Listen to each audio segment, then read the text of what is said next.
Hey, what's going on, everyone? Daniel Betancourt here with eXp Realty. Just want to thank you for watching these videos. I appreciate it. If you're checking this out on YouTube, please subscribe to the video, like the video, leave some comments. That would be awesome. I love interacting with everybody out there. Today, I just wanted to talk a little bit about people who are considering purchasing a home. Might be making their first purchase, but it doesn't have to be specific to first-time home buyers. Just wanted to talk a little bit about the qualifications when you're purchasing a home. So there's some things that you should take into account when you're facing that big decision. Should I buy or should I continue to rent?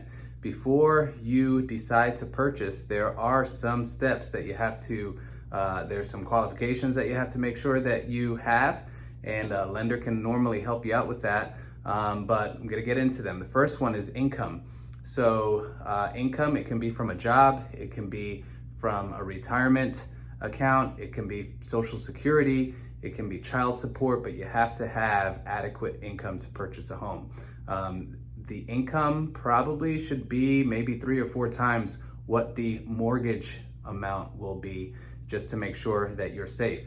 It's going to depend on other debts that you have. So if you have huge car payments and other things, you're gonna need more income in order to afford a mortgage. So you need income, you can't purchase a home. You're not gonna qualify to purchase a home without income unless you are a cash buyer and you have all the money ready to go in a bank account.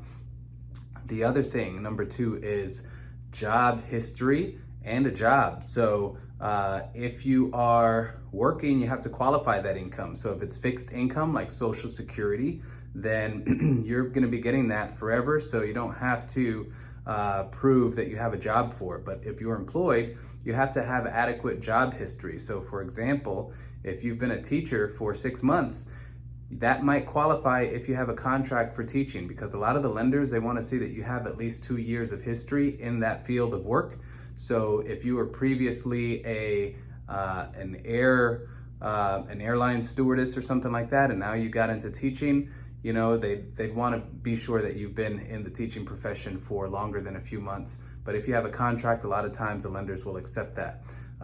If you have been unemployed for some number of, for a long time, and you got into a job and you're, let's say, a year into that job, the lender might require that you are in that job for 2 years. It just depends. These are things that you would have to speak with a mortgage lender about, but you need adequate job history. If you've been working for 3 months and then you were laid off for 3 months and then you got a new job for 3 months and laid off again, those kinds of things aren't great work history. So you just want to make sure that your work history is acceptable to the lender. Lenders have different requirements, so if one says no to you, you don't have to give up there. Another one is credit scores. So credit score requirements will vary depending on the lender. A lot of lenders right now are helping buyers if they have a credit score over 600.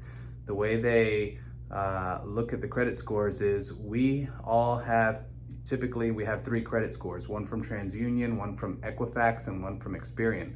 What the lenders tend to use is the middle score.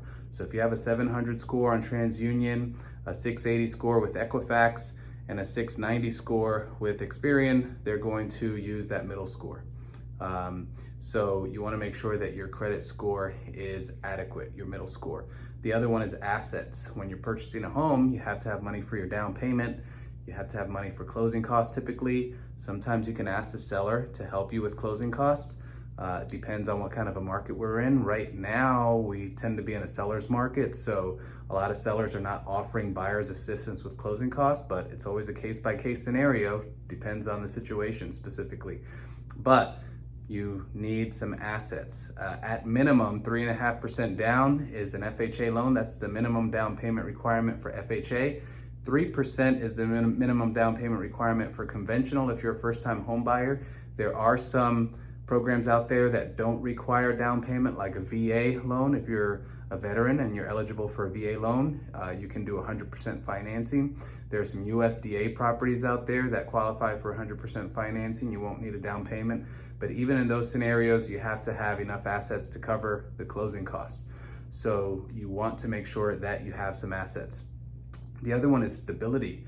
So by stability, I mean the job that you have. Do you feel like it's going well and you plan to stay at that job for the next few years? Do you see yourself staying in the area that you're thinking about or that you're currently living or you're considering living?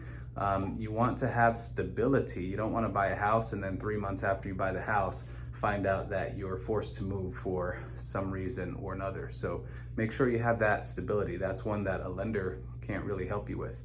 Knowledge. So when I talk about knowledge, I mean when you purchase a home, it's going to require you to sometimes spend money on maintenance and upkeep.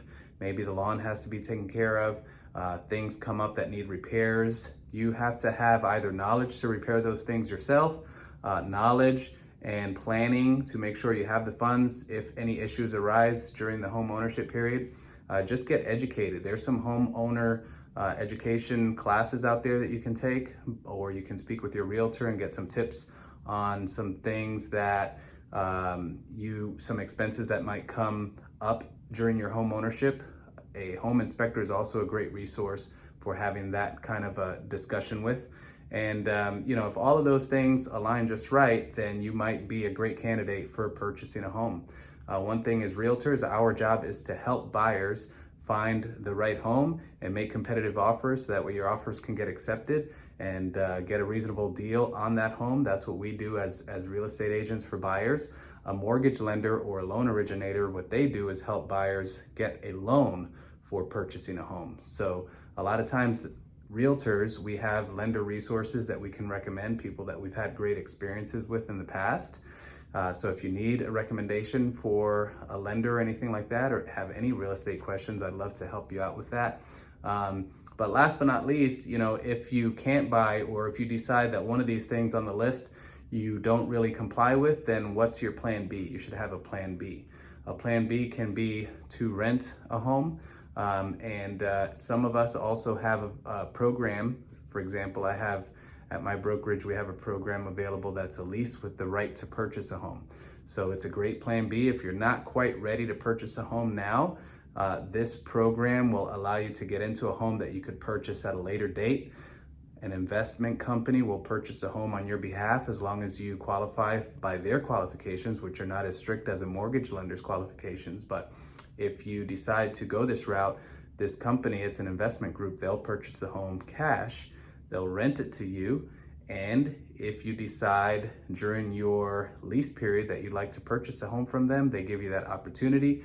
They'll also give you the opportunity to rent from them for up to 5 years, and any point during that 5 years, if you wish to buy the house, you can purchase the house from them. So just wanted to share a little bit about that. I know a lot of people who watch my videos, you know about real estate and you're educated on real estate topics, but sometimes others don't know all of the specifics. So if you have any questions ever about real estate, I'm always happy to answer those. You can comment on my YouTube, you can reply to my newsletters, you can give me a shout.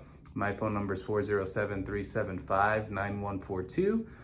You can visit my website, centralfloridapads.com, search for homes there, and if there's anything I can do to help, I'd love to do that.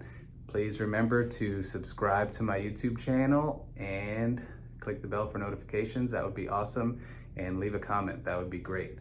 So love to interact with you all. Hope you all have an amazing rest of the day. Take care.